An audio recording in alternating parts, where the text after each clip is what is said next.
Мэргэжлийн эмнэлгийн ерөнхий газрыг дахин байгуулах нь хэнд ашигтай вэ?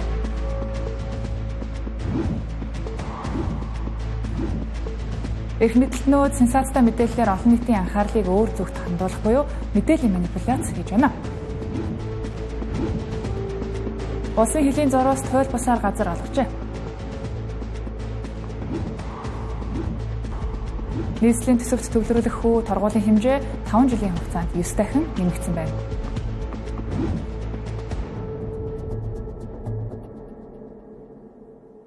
Оройн төрөг үзэгчдээ Тэнгэр телевизийн 7 мэдээллийн хөтөлбөр эхэлж байна. Анхаарлаа хандуулна уу.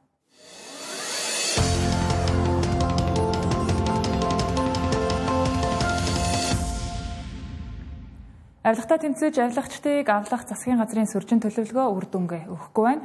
Иймдээч манай улс 2025 онд авилгын индексээр 10 байр ухарлаа. Харин үүнд хуульцаа дотоод хэргийн сайд инх баяр огтхонч санаа зовохгүй байна. Учир нь тэрээр авилгатай тэмцэх ажлаа боддоор хийгээд явж байхад авилгын индекст ач холбогдол өгөх шаардлагагүй гэж ярьлаа.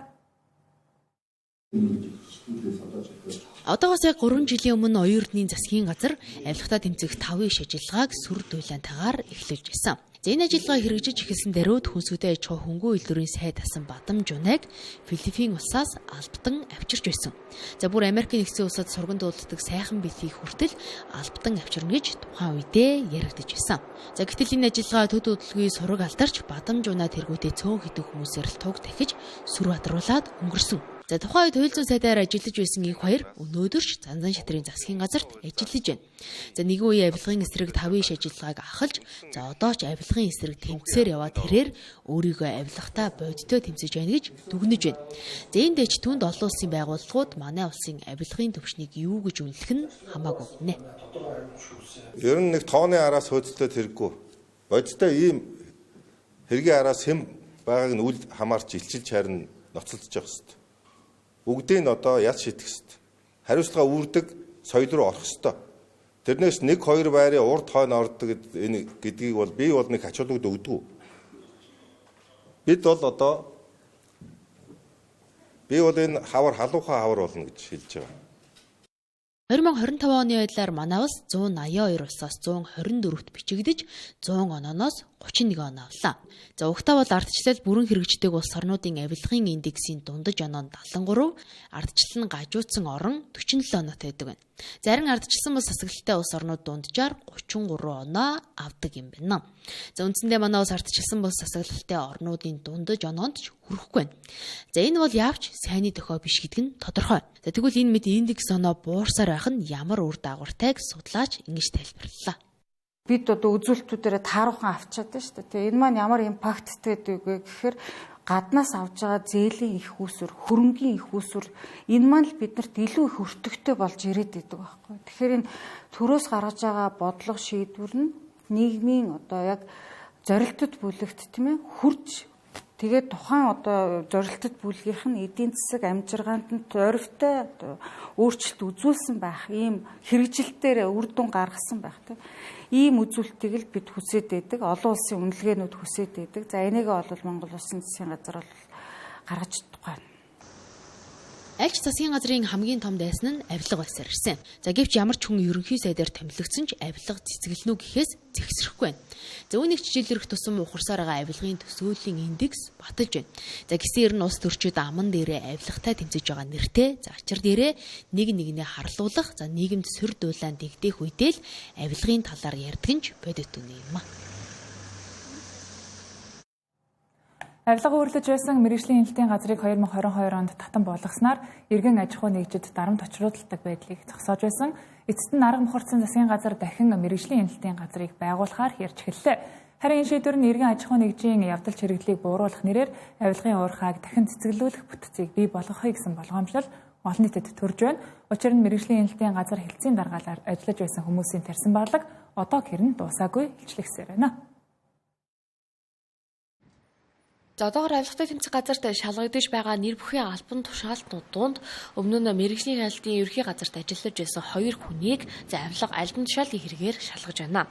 Аж үйлдвэр эвдэс баялагын амны улсын ахлах байцаагч Бямб Дорж Хүннү хотын хөгжлийн корпорацийн инженер Мөнх сайхан нарыг бусдаас их хэмжээний ахуул авсан байж болзошгүй эргээр авилгатай тэмцэх газраас шалгаж байна. За тэд хуучнаар мэргэжлийн хяналтын ерхий газарт ажиллаж байхдаа бусдыг хясан боогдуулах замаар ахуул авсан байж болзошгүй гэдэг үндслээр шалгагджээ.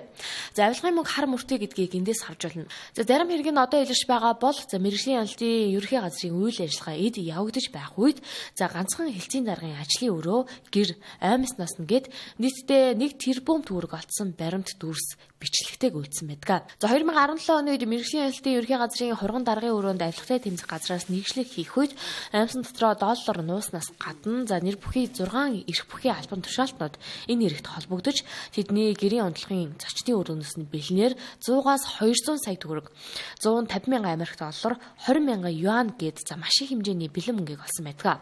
За энэ мөнгөний их усүр нь мэдээж экспортлох, импортлох зөвшөөрөл хүссэн аж ахуйн нэгжүүдийн зөвшөөрлийг олгохгүй удаах ясан боогдуулах аргаар авсан нь тогтогдсон. За гэхдээ эцсийн дүндээ шүүхээс нэг л хүн 2.6 жилийн ялыг сонсож бусд нь хэдхэн сая төгрөгийн торгуул нийтийн албанд ажиллах эрхээ хасуулсан байдаг. За энэ асуудал өмнө нь дарга нараас хайлж байцаагч нар хүртэл хэдэн аж ахуйн нэгжүүдийг дарамталж, шантаажлж ирсэн ганцхан жишээг нь дурдъя. 2013 онд Сонгон найрхан дүүргийн мэргэжлийн хяналтын нэр бүхий байцаагч нар сүүн бүтээгдэхүүн үйлдвэрлэдэг Баян Чанбан Милк компани ажилчдыг дарамталж нэгсэн авилгыг нь өгөөгүй төлөө томоохон сүлжээ дэлгүүрүүдэд худалдаалагдж байсан бүтээгдэхүүний борлуулалтыг нь зогсоосон хэрэгч тухайд авилгатай тэмцэх газрын чихэнд төрж байсан. За 3 сая иргэний ажиллах бүтээх гээд бүх жилд хяналтаа тогтоодог дархан эрхтэй мэргэжлийн хяналтын газар хэлцийн дарга байцаагчдын зарим нь нэг хэсэг мөнгөө хаанаа хийхээ мэдэхгүй болтлоо баяцсан ч үнэ. За авилгын нэг үр урхаа болсон газраас иргэн аж ахуйн нэгжүүдээс салгасан ч дахиад байгуулах асуудал тавигдах болсон яг энэ үед өмнөх тогтолцоог давтахгүй гэх баталгаа бий юу?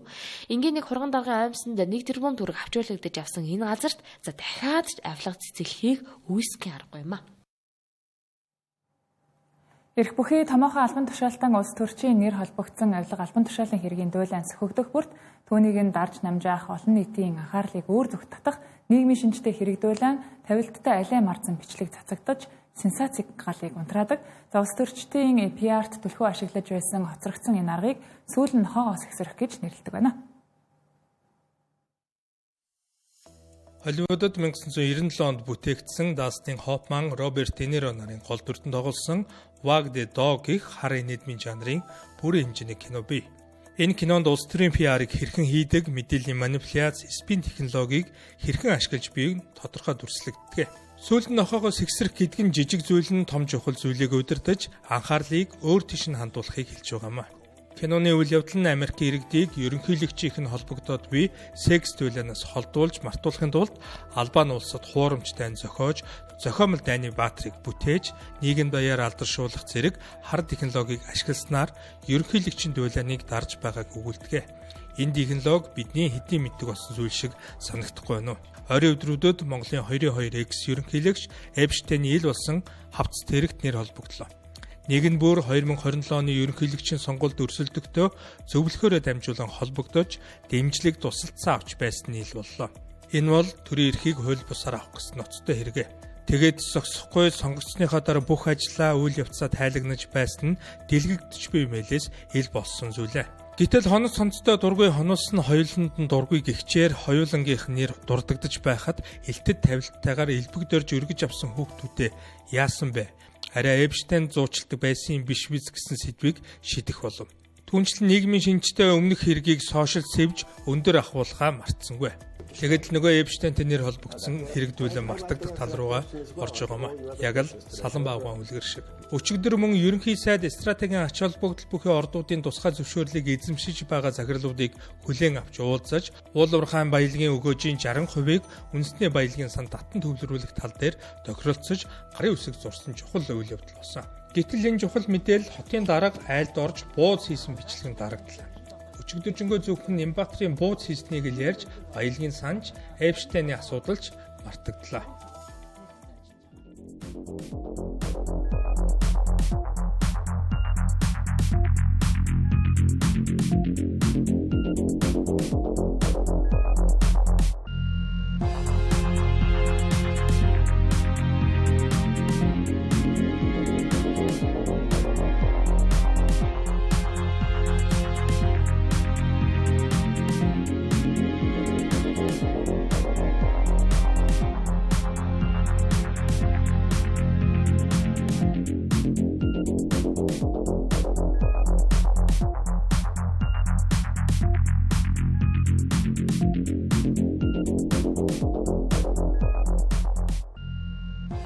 телевизийн 7 мэдээллийн хөтөлбөр студиэс шууд үргэлжилж байна.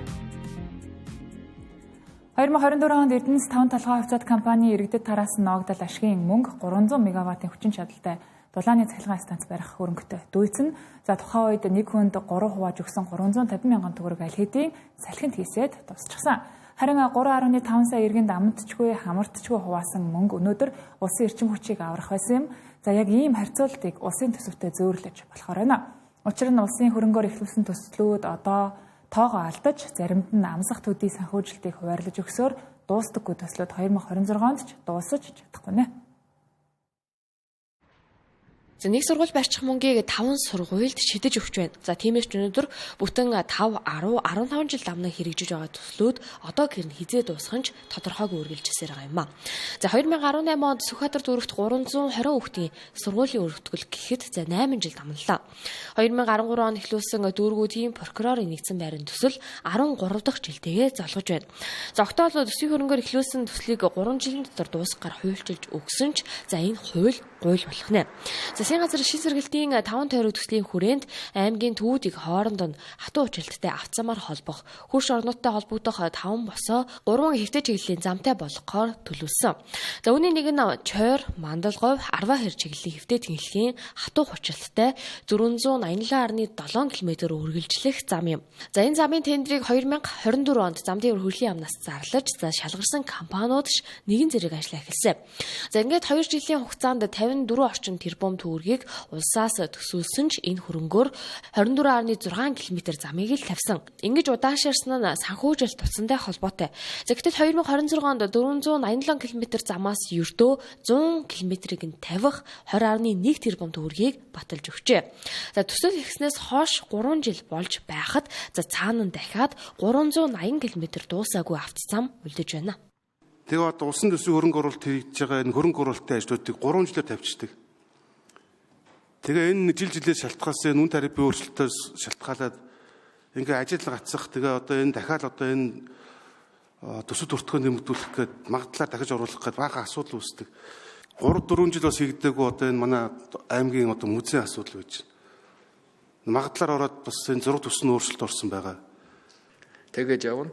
За энэ хөрөнгө оруулалтын 3 жил гэдэг чинь манай гишүүдийн ажил яг үүнд. Маш олон санал ирдэг. Тэр нь гишүүдийг гомдоохгүй тулд жилийн хойшлуулж байгаад их усрын багасгаж байгаад олон болгодог байхгүй. Нэг сургууль барих мөнгийг 5 сургуулийн урьдчилан олгож эхэлнэ. 5 сургууль зэрэг эхэлнэ л гэсэн үг. За тэр нь тэгээд инфляц, эдийн засгийн асуудлаас болоод удаад тохирол учраад байдаг. За ийм зүйлийг бас та нар бас нэг талаас гишүүдээс шаарддаг. За өнгөрсөн жил улсын төсвийн хөрөнгө оруулалтаар хийгдэж исэн хэд хэдэн одоо ажлуудын гүйцэтгэл дээр одоо он домсон байдлаар одоо санхүүжилтийн эцсийн санхүүжилт өгч чадаагүй хэд хэдэн аж ахуй нөлөөгүй аж ахуйнууд аймаг болгон дээр гарсан байна. Өмнөговь аймгийн төвийг 3 тис сумтай автозамаар холбох ажил 2012 онд эхэлжээ. За энэ нь аймгийн төв Залан залгадаас 3 тис сум чиглэлийн 316 км үргэлжлэх замын төсөл юм а. За одоо 80 км автозамыг барьж дуусгахын тулд 106.9 тэрбум төгрөг дутуу үлдсэн. За гэвч өнгөрсөн жил улсаас нэгч төгрөгийн төсөв тавьж өгөөгүй байна. За гэтэл энэ 2026 онд ердөө 37 км замыг нь тавихын тулд төсөвт 20 тэрбум төгрөгийг тусгажээ. За анх суурь тавигдсанаас хойш 14 дахь жилдээ залгаж байгаа энэ замыг гүйцээхийн тулд дахиад 43 км зам үлджээ. За энэ сүүм хэстэй замыг дуусгах төсвийг дараа жил тавьж өгөх хэсэг нь баталгаагүй юм а. Нийслэлийн төсөвт төвлөрүүлэх хүү торгуулийн орлого 5 жилийн дотор 9 дахин нэмэгдсэн байна. Тэр дундаа торгуулаас төвлөрүүлэх орлогыг жилээс жилд батлахтаа нэмэгдүүлсээр байна. Өнгөрсөн онд гэхэд торгуулийн төлбөрөөс нийслэлийн төсөвт 196 тэрбумыг төвлөрүүлсэн байна. Хууль дүрм зөрчсөн үйлдэлийг бууруулах нь төрийн бодлогын зорилго байх ёстойгоос биш, зөрчил гаргаснаас орлого бүрдүүлэх нь нэг талаараа буруу тогтолцоо гэж эдийн засагчид үзэж байна. Энэ оны нийслэлийн төсөвт торгуулаас төвлөрүүлэх орлогыг 200 тэрбумд шүргүүлж баталсан. Энэ нь өнгөрсөн оноос 80 тэрбумаар нэмж баталсан явдал юм. Бусад улс орны хотуудад зөвхөн нийтийн эрүүл мэнд, аюулгүй байдлыг хамгаалах зорилгоор торгуулийн төлбөрийг ашигладаг. Гэтэл манай улсад эдийн засгийн өсөлтийг дэмжих, санхүүгийн хямралаас гарах нэг хэлбэр болгон ашигласаар байна. Хэрвээ торгуулийн орлого төсвийн чухал их үүсвэр болж хувирвал зөрчил буурах тусам төсвийн орлого тасалдах эрсдэл үүсэх юм а. Ер нь бол тэр бол заавал төсөвлөд байх шаардлага байхгүй. Ер нь бол төсвийн зардал нь орлогыг бол бусад хэлбэрээр төсөвлөд яг хөө зөв нэмэлт байдлаар орж ирж байгаа орлогыг бол төсвөөр гадуурхах орлого гэдэг байдлаар бол тодорхойлоод тэрийг харин дараа жилийнхаа төсвийн зарцуул дээр тусгах гэдэг юм уу ийм байдлаар явах нь бол илүү зүй зөвхөстэй асуудал байна.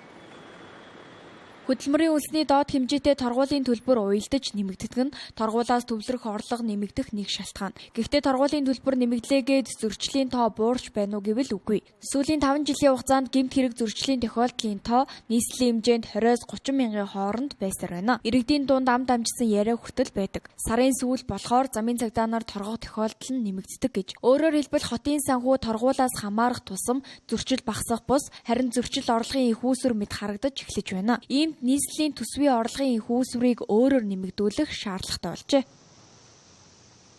Энэ торгуул ногдуулж байгаа толботой бас хувь хүмүүсийн өөрсдийн хариуцлагын асуудлууд байгаа. Тэрэн дээр бас нэмэлээ анхаарах шаардлагатай байгаа. Зарим нэгэн тохиолдолд бол одоо яалтчгүй зүйлсдэр бол эргээд нэг эргэж харах хуулийн зохицуултуудыг сайжруулах ч байдаг юм асуудлуудыг бол тавих хэрэгтэй байна. Тэгээ ер нь торгуул гэдэг чинь бас нэг тодорхой хэмжээний дүрм залтуудыг зөрчсөний улмаас л үүсэж байгаа гэдгийг бас ойлгох хэрэгтэй л дээ. Жижиг дунд үйлдвэрлэлийг дэмжих ажлын байр нэмэгдүүлэх, үйлчилгээний салбарын орлогыг өсгөх, хотын өмчийн ашиглалтыг сайжруулах зэргээр нийслэл төсвийн орлогоо нэмэгдүүлэх шаардлагатай гэлээ. Нөгөө талдаа зөрчлийг бууруулах торгуулийн бодлогоос гадна гэмт хэрэгээс урьдчилан сэргийлэх, соён гэгэрүүлэх арга хэмжээг нэмэгдүүлэх хэрэгтэй байгааг ч хэллээ. Манай улсын нийт өрхийн 70% нь буюу 730 мянган өрх хэрэглээний зээлтэй байна. Нэг өрх дунджаар 20-25 сая төгрөгийн хэрэглээний зээлтэй буюу нийт 14.6 их найт төгрөгийн хэрэглээний зээлтэй байна гэсэн үг юм. За энэ их өрийн хажуугаар хүмүүс сар шинийн баярт бэлдэх гэж зээл авах нь нэмэгддэг тухай Монголын банкны холбооноос хэлж байна. Харин хүмүүс бараа бүтээгдэхүүний үн өндөр байгаа учраас зээлээд мөнгө нь хаанаач хөрөлцөхгүй байгаа тухай хэлж байна. Өргөн хэрэглээний бараа бүтээгдэхүүний үн тэнгэрт хадсан энэ үед цагаан сарын бэлтгэлээ базаах гэдэг хүмүүст хүндхэн даваа болж байна. Тэр ч утгаараа хүмүүс хэрэглээний зээл авах нь нэмэгдэж байгааг банкны холбооноос хэллээ. Тодорхойлбол сар шинийн баярын үеэр хэрэглээний зээл 30%-аар нэмэгддэг байна. Бусад баяраас илүү сар шинийн баярын үеэр цалингийн зээл, хэрэглээний зээлүүд нэмэгддэг гэлээ. Эндээс олон нийтийн цагаан сарын үеийн санхүүгийн ачаалал зээлийн дарамт болж хувирж байгааг харж болохоор байна. Өнгөрсөн оны яг жилийн эцэстэй харьцуулах юм бол энэ оны жилийн эцэст бол нэг шинээр авч байгаа зээлийн хэмжээ бол нэг 20 орчим сая төгрөг байдаг. Тэгээ өнгөрсөн онтой харьцуулбал нэг 5 орчим хувиар нэмэгдсэн. Энэ нь яаж нэг ялангуяа нөгөө нэгдүгээр үйлрэлд бол хэрэглээний зээл бол түлхүү эргээд авч тэргээр бол ялангуяа цагаан сарын үеийг тохиолдуулаад аваад тэрийг зарцуулдаг болох нь харагдаад байна. Энэ нөгөө талдаа юу гэж харагдаж байна вэ гэхээр хүмүүс баяр ёслолын үеэр шаардлагатай зардлуудаа өөр тавиад санхүүжүүлээд тэгээ тэрийгээ бол зарцуулна гэсэн ийм ингэж бол ойлгож байна. Иргэдийн цалин тэтгэвэр бараа бүтээгдэхүүний үнийн өсөлттэй дүүцгүүц хэмжээгээр өсөөгүй учраас ах модууд тэтгэврээ зээлж ажилтан цалингийн зээл, аппликейшны зээл авч баяраа тэмдэглэхээр зэхэж байна. Жишээлбэл октябр гуай 3 сарын тэтгэврийн зээл аваад сар шиндээ бэлдэж байгаач хүрэлцэхгүй байгааг нь 1 сарын тэтгэврээрээ зөвхөн ууц авсан байх жишээтэй. Өнгөрсөн жилээс барааны үн 2 дахин нэмэгдсэн байгаа учраас олон нийтэд сар шиндээ бэлдэх нь хүндхэн даваа болж байна. Би одоо нэг 3 сарын зээл авчаал гэж байна. Бүрхээргүй байна. Хөөхд энэ тэр мөнгө өгнө гэж байгаа болохоос дан тэргээр өрөхгүй юм билээ. 3 сарын чинь зээл би юу 3-4 саяас наашгүй шүү сагалч. Бидээ мэдээж хэрэмхэр нүгэлтэй үнтэй өнөө бүр. Үнтэй чихрүү чинь 40 хэд мэд 50 байвал. За энэ дээл нэг өнгөрсөн нийтээс бол нэг сая төгрөгөөр бол нэмэгдэж бэлтгэх тийм байна. Тэр ууц моц бол одоо 600 мөнгө төгссөн байна. Сайн ууцсан байвал тэтгэврийн зээл бол энэ хөрөхгүй хаанаач өгөхгүй шүү дээ. Энэ зээл ч одоо ууц авч чадахгүй шүү дээ. Амар өссөө. Одоо тэгээд байгаагийнхаа хэрээр өгш ухтаага нийлж байгаа нэг юм. Ястлахаас яах вэ? Тэр хэцүү шүү дээ. Түр энэ төр чи. Тэг хүүгээр батлан даалт хийлгэж нэг 5-3 төгрөг авсан. Зарим улс оронд бизнес эрхлэгчид баярын өмнө бараа бүтээгдэхүүнийхээ нөөцөө нэмэгдүүлж, үнэ хямдруулж, борлуулалтаа ихсгэн инфляц хөөрөгдөх эрсдлээс сэргийлдэг. Харин манай улсад нөөцлсөн бараа бүтээгдэхүүн хомс нийлүүлэлт хангалттай биш учраас баярын үеийг ашиглан бизнес эрхлэгчид үнэ өсгсөөр байна. Түүнчлэн баяраа тэмдэглэхийн тулд зээл авч арайхийн бэлцээргэд цагаан сарын дараа санхүүгийн дарамтад орох эрсдэлтэй байна. Тийм ч учраас иргэдийн орлогыг нэмэгдүүлэх, чөлөөт эдийн засгийг дэмжих үнийн өсөлтийг бууруулах бодлого дутагдсаар байна. Төрийн үйлчилгээний 77% захимжсан гэж Цахим хөгжил инновац харилцаа албаны яамнаас мэдээллээ. Үндсэндээ захимжаагүй үлдсэн нь 30% ч хүрэхгүй байгаа юм байна. Иймд цаашид захимжаагүй үлдсэн 822 үйлчилгээг үе шаттайгаар захимжуулж төр өөрт байгаа мэдээллээ иргэнээс нэгтгэх байдлыг хална гэж салбарын сайд мэдгдлээ. Түүнчлэн баялагын өргөөжийн 60%-ийг иргэдэд олгохтой холбоотойгоор Монголиа дээр хяналтын самбарыг хөгжүүлэхээр болжээ. Өчигдөр та бүхэн бас хэвлэлээр харсан баг. Тодорхой уудуурхай бизнес эрхлэлт компаниуд ерөнхийдөө одоо уулзаад тэгээд 60% одоо нэгэсэндөө төрд олгоно, ард иргэдэд олгоно гэсэн тийм гэрээ гарын үсэг зурсан. За энэ нь бол бид нар одоо яг ил тодор Монголиад бас дашбордоор байршуулна. Аль компани хэдэн хувийн амнат байна уу, татвар байна уу, нуугдал ашиг байна уу, танд яаж ирж байгаа вэ, ямар шугамар ирж байгаа үе шатаар орж байгаа вэ гэдэг нь бас дашборд гаргана гэж хэлмээр байна. За дараад чи үйл ажиллагааны аль үйлчлэгэнд хурц зэмээ дамжихгүй байгаа нь бас тодорхойлцсон байгаа. Тэгэхээр одоо үйлчлэгчнүүд бид үе шаттайгаар хурц зэмээр дамжуулаад цахимжуул үйл ажиллагаа явж байна. Манай яам болон засгийн газрын зүгээс ингэснээр бол нийт төрийн үйлчлэгээ болон төрийн мэдээлэл өөртөө мэдээлэл иргэнээс нэхэхгүй байх нөхцөл байдал үүсэж байгаамаа. Монгол Улсын дархан хөлийн зурвас газар давуу эрхтнүүд газар эзэмшиж байсныг өнөөдрийн засгийн газрын хуралдаанаар хүчингү олголоо. Тодорхойлбол оюун эрдэнийн засгийн газрын үед хөлийн зурвас газарт 34,000 гаруй гай газрыг хувийн компанид олгосон байдаг. За үндсэн хууль үндэсний аюулгүй байдлын үзэл баримтлалыг ноцтой зөрчсөн энэ шийдвэрийн ардах хүмүүсийг хууль хяналтын байгууллагаас шалгаж эхэллээ. Хууль заснаар бол хөлийн шугамаас 15 км зайг хөлийн зурвас газар гэж үздэг байна. За гэтэл улсын хилээс 0.9-өөс 2.5 км-ийн зайд байрлалтай нийт 34,227 га газар ишиглүүлэх шийдвэр оюун эрдэнийн засгийн газрыг огцорхоос 4 хоногийн өмнө гарчээ. За үндсэндээ 30 алхаад улсын хилээр гарахаар тийм байршилд хувийн компанид газар олгосон байна. За энэ бол Монгол улсын нутаг дэвсгэрийн бүрэн бүтэн байдалд хор охирол учруулахуйц шийдвэр гэж хууль зүйн сайд ярьлаа. Эко Smart Trans гэдэг компани Монгол улсын хөлийн бүсэд байгаа газрыг хугацаагүйгээр бараг хувьдаа авсан асуудал яригдж байгаа. Засгийн газрын хуралдаанд энэ компанид тендерийн хуульгүйгээр өгөхдөө 15 жилийн дараа төслийн бүтээн байгуулалт нийт хөрөнгийг бомбын захиргаанд бүрэн шилжүүлэх гэрээ байгуулахаар гэрээний төслийг боловсруулсан гэж танилцуулж байгаа. Гэтэл байгуулсан гэрээнд нь хугацаагүйгээр авсан байна. Оюун эрдэнийн засгийн газрын сүүлийн хуралдаанаар яаран сандран хууль бус шийдвэр гаргуулж газар эзэмшсэн Smart Eco Trans гэгч компани нь засар хэмжээний ашиг олсныг хяналт шалгалтынх нь тогтоосон байна. За улсын хөлийг төрийн өмчийн газрыг өөрсдөө үн тариф тогтоож ашиг хийсэн гэдгийг хэлж байгаа юм а. Засгийн газрын тогтоолын дагуу Smart Eco Trans компани хууль зөрчиж 2023 оноос хойш 15.6 сая тонн нүүрс тавьрлсан байна. За мөн сая сайдын хэлснээр 19.2 км автозамыг дур мэдэн хууль зөрчиж төрийн өмчийн замыг ашиглаж ашиг орлого хэмжээний ашиг орлого олж байгаа үйл ажиллагаа явуулж байгаа байдал байна. Smart Eco Trans гэгч компани төрийн өмчийн автозамыг ашиглаж өөрсдөө үн тариф тогтоож мөнгийг нь хувьдаа авч байгаа талаар удаа дараа шаардлагуудыг өгч байжээ. За гэсэн ч хууль хяналтын байгууллага хүчтэй хөдөлж өглгүй өдий хүрсэн байна. Энд цаашид хууль зөрчиж эрх мэдлээ хэтрүүлсэн шийдвэр гаргасан, зөвшөөрөл олгосон, за дэмжсэн албан тушаалтнуудад хуулийн хатуу хариуцлага тооцно гэдгийг хэлж байлаа.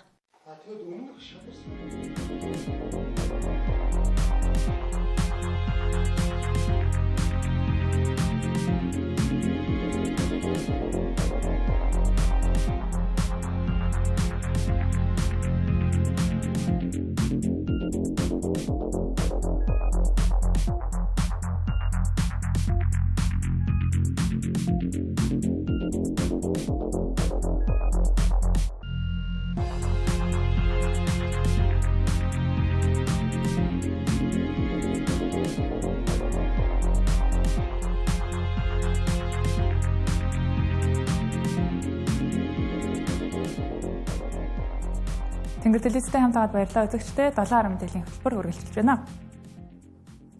Сүүлийн 12 жилийн хугацаанд медиа хэрэглээ амьдралын хэв маягийн талаарх судалгааг тасралтгүй хийж ирсэн MMCG компани Монголын топ 50 компаниг гүйцэтгэх захирал Си төвшний удирдлагуудад CEO Survey 2026 судалгааны тайлан 2026 оны зах зээл хэрэглэгчийн болон медиа хэрэглээний чиг хандлага AI суурилсан судалгааны шин шийдлийг танилцууллаа. Судалгаагаар хэрэглэгчид тэдний зан төлөв амьдралын хэв маягт нийцүүлсэн сурталчилгаа бүтээгдэхүүнүүдийг сонирхох хандлагатай болжээ. Судалгааны тайланд дэлхийн болон Монголын зах зээлд 2026 онд нөлөөлөх гол хүчин зүйлс за хэрэглэгчийн зан төлөвийн өөрчлөлт, шийдвэр гаргалтад дата болон хиймэл оюун ухааныг гүйцэтгэх үүргийг онцоллоо. За тухайлбал хит их AI хэрэглэхээс илүү алдаа дутагдaltaа ч хамаагүй хүний оролцоотой чин сэтгэлтэй бодит харилцаа, хичээл зүтгэлийг хэрэглэгч үйлчлүүлэгч илүүд үзэх болсон гэх үр дүн гарчээ. За AI-аар бөөнөр нь үйлдвэрлэсэн утга агуулга муутай контентийг хэрэглэгчид AI slop гэж нэрлэх болсон. За 2025 онд цахим орчинд ийм контент 200% өссөн бол хэрэглэгчдийн 82% нь сөрөг хандлагатай байжээ. Мөн хүн ам зүйн бүтэц өөрчлөгдхийн хэрээр хэрэглэгчдийн мэдлэг мэдээлэл үзэж харсан туршлага. За гэр бүл төлөвлөлт зэрэг өргөн хүрээтэй шилжилт явагдаж байгааг онцолж байлаа.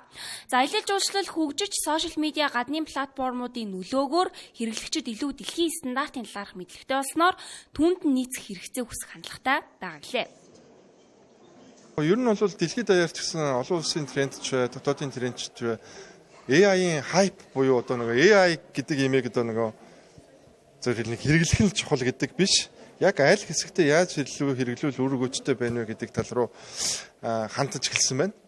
Ер нь бол хэрэглэгчид бол компаниуд бол илүү нэг дотоод операшноо автоматжуулах, бүтээмжээ нэмэх чиглэлд за одоо мэдээж хүний нөөц хэмжлэлтэй байгаа учраас одоо баг нөөцөөр одоо илүү бүтээмжтэй ажиллахад бол AI туслана гэж үзэж байгаа. Гэтэл бол хэрэглэгч эсэргээрээ бидний авж байгаа бүтээгдэхүүн үйлчлэгийг илүү намайг ойлгодог надад илүү одоо гоё туршлагыг гоё сервисийг өгөхөд AI-г илүү ашиглаач гэдэг талаас нь бол одоо илүү хандсан байна. Хэдэлгэрэгчийн худалдаа авах чадрууд ерөөхдөө бас нэлээд буурж байна. Ерөөхдөө маш олон хүчин зүйлийн нөлөөтэй. Инфляцид бол сүүлийн жилүүдэд олон жил явлаа. Энэний нөлөөж бас нөлөөлж байна. Хүмүүс ингээд ийм худалдаа авах чадвар буурж байна. Асуудлууд бас байна. Тэгээ мэдээж түрүүн ярьсан ер нь бол зах зээлийг ингээ хараад үзэхээр жинзи юм маань ерөөхдөө үе өнгөрөөгд жин альфа гэж шинэ үе гарч ирж байна. Ер нь бол ийм шилжилт явж байгаа ч гэсэн бас тийм чухал байна. Нөгөө талаасаа яг хуу манай монголчууд бас их тийм одоо мэдлэгтэй, мэдээлэлтэй тийм боловсрал айгу сайжирж байна л да. Гадшаа айгу хаилж байна. AI те ChatGPT-гээр мэдээлүүдийг авж байна. Тэгэхээр энэ бүх нөгөө нэг ийм өөрчлөлтүүдэд одоо бизнесүүд уламжлалтаараар явхад бол жоохон зорилттой хүрэхэд нэлээд тийм сорилттой тулгарч. Тэгэхээр бол өнөөдрийн гол хэсэг бол маш олон өөрчлөлтүүдийн бид нар шилжилтийн ихэнх үе дээр байна шүү. Тийм учраас бид нар бол стратеги бас эргэж хараарай. Хэрэглэгчийн илүү гүнзгий болгох нь чухал болж шүү гэдэг мессежийг өгөх нь өнөөдрийн арга хэмжээний бас чухал нэг хэсэг байлаа гэж харж байна. Мөн судалгааны тайлангийн үеэр байгууллагуудын борлуулалтын төлөв эдийн засгийн нөхцөл байдал, худалдаа авах чадварын төрийн бодлого оролцоо, зах зээлийн боломж зэрэг агуулгуудыг багтаасан байлаа. Олон улсын паспортын индексийн энэ оны ихээр гаргасан эренбэлтэлд Монгол улсын паспорт удаан болооч мэдэгдэхүйц хэмжээнд өсөж байгааг дурджээ. Үүнийг дагаад 5 жилийн өмнөхтэй харьцуулахад манай улсын гадаад харилцаа тэлж иргэдэн олон улс руу аялах хүртээмж аажмаар нэмэгдэж байна. Олон улсын паспортын үнэлгээний Henley Password Index-ийн шинжилсэн чансаагаар энэ оны эхний улиралд Монгол паспорт 199 орноос 73-т ирэмтлэгдэж байна. Та өнөөдөр гэрээсээ гараад дэлхийн 70 гаруй улсад виз мэдүүлэх шаардлагагүй шууд болон тухайн улсад очмогцоо визээ мэдүүлэн аван зорчих боломжтой. Гэхдээ үлдсэн буюу дэлхийн 121 оронд урьдчилан виз мэдүүлэх шаардлагатай гэсэн үг юм.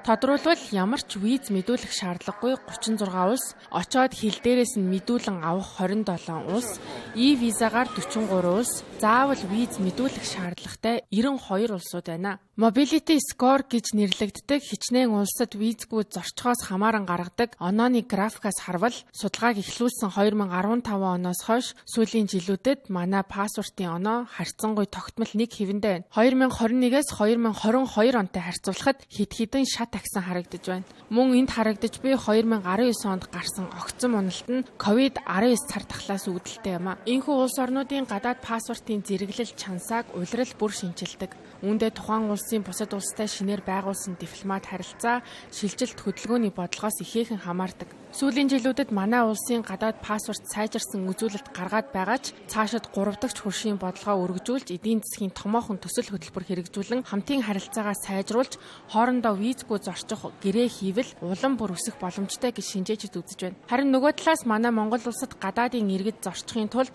дэлхийн нийт 195 гаруй улсаас 61 улсын иргэн ямар ч виз мэдүүлэх шаардлагагүй юм байна. Тухайлбал эдгээр улсуудад Европын холбооны орнууд Австрали, Шинэ Зеланд, Америкийн нэгдсэн улс, Канада, Япон, Солонгос, Малайз гэх мэтчлэн хамтын ажиллагаа сайтай эдийн засгийн хөгжил өндөртэй орнууд багтж байна. Харин үлдсэн 134 гаруй орны иргэд тусгай өөр зохицуулалт байгаа тохиолдолд виз авахын тулд урьдчилан хүсэлт гаргах ёстой гэсэн үг юм а.